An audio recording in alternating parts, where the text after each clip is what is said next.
O cenário técnico da Fórmula 1 em 2026 apresenta um dos maiores desafios de engenharia da história recente do automobilismo, com os novos motores enfrentando uma série de problemas críticos de superdesenvolvimento e confiabilidade que têm afetado o equilíbrio de forças no grid. A transição para o novo regulamento de unidades de potência, que aboliu o MGUH e elevou a dependência da parte elétrica para quase 50% da potência total, criou um ambiente de instabilidade térmica e eletrônica sem precedentes. O que se observa nos boxes é uma luta constante dos engenheiros para evitar o superaquecimento das células de bateria e a quebra de componentes internos que estão sendo levados ao limite extremo de sua resistência física, resultando em abandonos frequentes e punições de grid que já começam a moldar o destino do campeonato mundial. O problema central que as fabricantes como Ferrari, Mercedes, Renault e a estreante Audi enfrentam reside na gestão do calor gerado pelo aumento massivo da entrega de energia elétrica. Com o sistema de recuperação de energia agora focado exclusivamente no MGUK e na frenagem regenerativa, a carga sobre as baterias tornou-se brutal,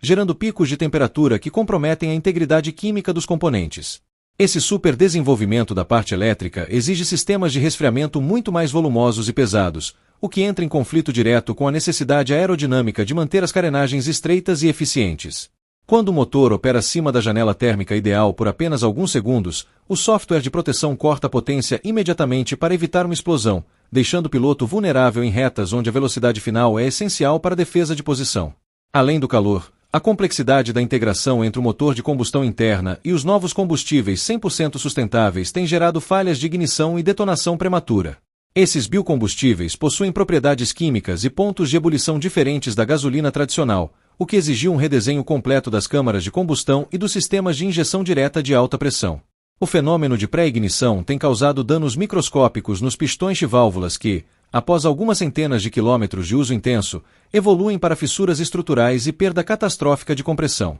O superdesenvolvimento dessas novas misturas químicas ainda está em fase de maturação, e a falta de dados históricos sobre o comportamento desses fluidos em condições de corrida extrema é o que tem causado a maioria das quebras de motor observadas nas primeiras etapas da temporada. Outro ponto crítico de falha nos motores atuais é a fragilidade dos turbocompressores redesenhados. Sem o auxílio do MGUH para controlar a velocidade da turbina e eliminar o atraso do turbo, os componentes mecânicos estão sofrendo com variações bruscas de torque e pressão. O estresse mecânico sobre o eixo do turbo e as palhetas da compressora aumentou exponencialmente, levando a episódios de fadiga de material que resultam em quebras súbitas. A tentativa das equipes de compensar a falta do MGUH através de mapeamentos de software agressivos tem gerado um desgaste acelerado dos mancais, obrigando os times a introduzir novas unidades de potência muito antes do ciclo de vida previsto pelo regulamento, o que gera um efeito dominó de custos e instabilidade técnica para as organizações. A parte eletrônica dos motores de 2026 também tem sido uma fonte constante de dores de cabeça para os chefes de equipe.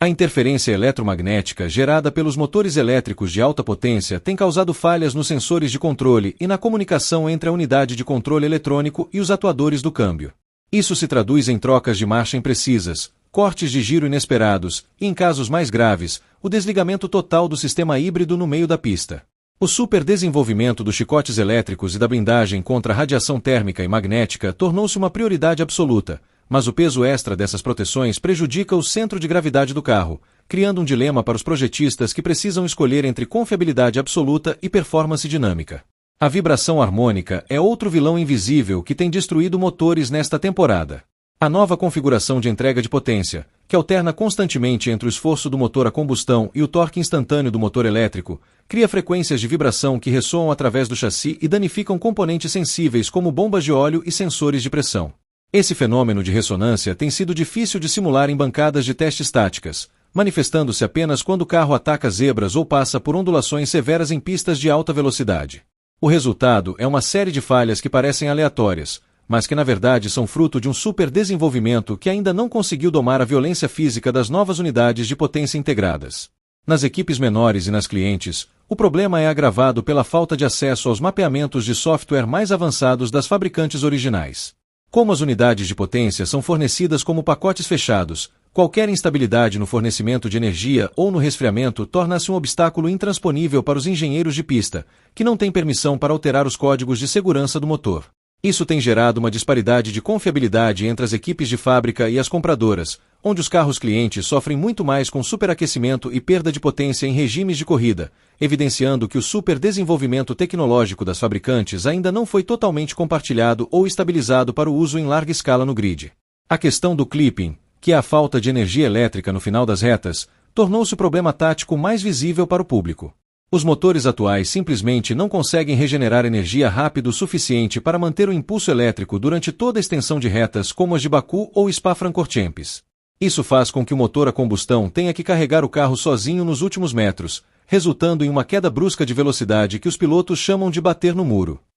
Esse esgotamento precoce da bateria é um defeito de projeto inerente ao atual equilíbrio entre combustão e eletricidade, e as equipes que não conseguirem otimizar o superdesenvolvimento dos seus algoritmos de colheita de energia continuarão a ser presas fáceis para os adversários nas zonas de DRS. O custo humano e financeiro para resolver esses problemas de motor é astronômico e coloca as equipes sob uma pressão imensa devido ao teto de gastos. Cada quebra de motor não significa apenas um zero na tabela de pontos, mas milhões de dólares em reposição de peças e horas.